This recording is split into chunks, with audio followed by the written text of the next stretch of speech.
Thanks for watching. We appreciate you.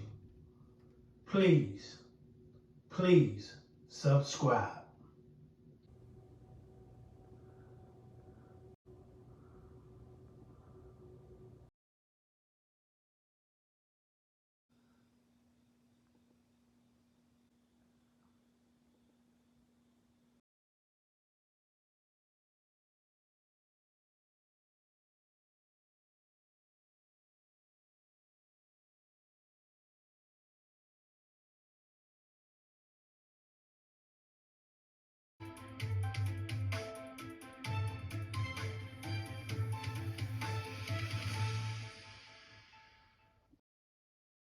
Drop the gun. He had an opportunity to drop the gun. I was giving him the weapon, Your Honor. I'm not like that. My house just got broken into. My car just got broken into. I was trying to tell the officers just like, don't kill me. Sir, enough. Okay, I've heard it. Sir, enough. Enough. Okay, you had a chance to speak. Enough. He said he didn't fire at the police officers. He wanted to give the gun back. Do you believe him? No, not at all. I've seen the video, and it was clear that he fired at the officer.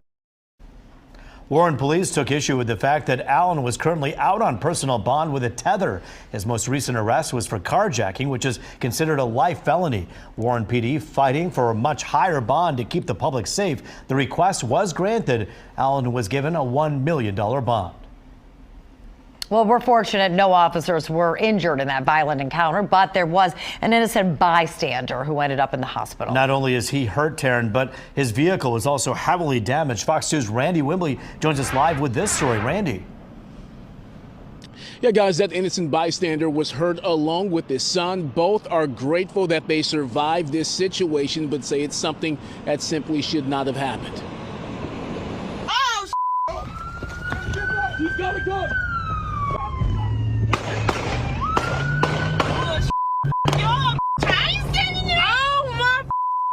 The attempted traffic stop and subsequent chase that landed Willie Lee Allen behind bars also sent a father and son to the hospital. I'm still having pains in my back, not so much on my left side because I can't really feel anything on my left side, but I'm sore still around like my hips. Elijah Hall's car was wrecked as Warren police pursued Allen Monday. He says officers struck Allen's car, which crashed into his sedan, sending it into a pole. His 13-year-old son was in the back seat. Everything kind of slowed down because I'm just looking like I'm watching myself going to the pole, and I'm in my head I'm thinking about my son. You know, I'm thinking that like, man, I don't want to go out like this. Hall says medics rushed him to a hospital. His son arrived afterwards. Then came detectives. I was really upset with them having to come and ask me about, did I see what was going on, or did I see the suspects? Can I identify anything? Did you remember how they looked? I'm like, did you see my car? Did you see me? I was laying on the ground. I ain't see none of that. You know, so they really wasn't even concerned about me and my son crashing into this pole. Thank God that we still alive, because it could have been worse. Warren Police Commissioner Bill Dwyer says none of his officers were involved in the crash. Their policies forbid the ramming of vehicles, and it was Allen alone who crashed into Hall's car. That was not true. I watched him hit the side of his car and pushed him to me, and even in the pictures you can see where they hit his side of the car and where his car was sandwiched into mine. Even so, Hall is well aware that none of this would have happened if Allen, who's now facing several felony charges and is locked up on a $1 million bond, had not fled from police in the first place. You got people out here driving with their families, with their babies, and if you knowing that you out here doing wrong, be able to man up and accept your consequences. Like, what you running for? Now you endangering other people's lives when everything is on you. The crash is taking a toll on the Hall family. Elijah, the main breadwinner, is missing work because of his injuries, and their only car is practically totaled. At the moment, we don't have a means of transportation. That was our family car at the moment. Financially, we're taking a big hit.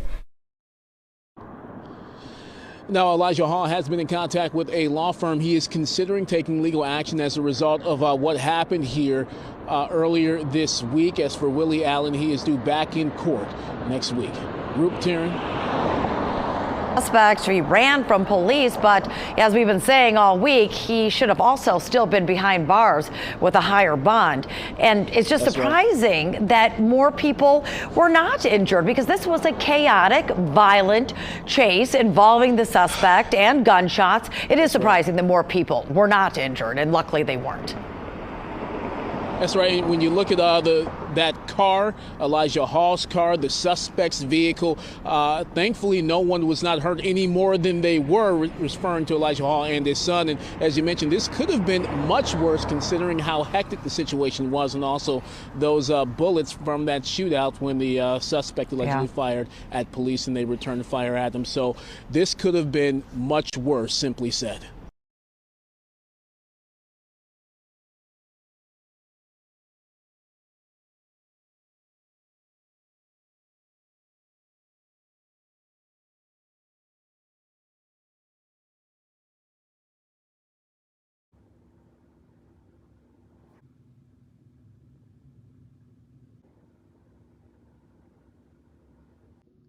Thanks for watching.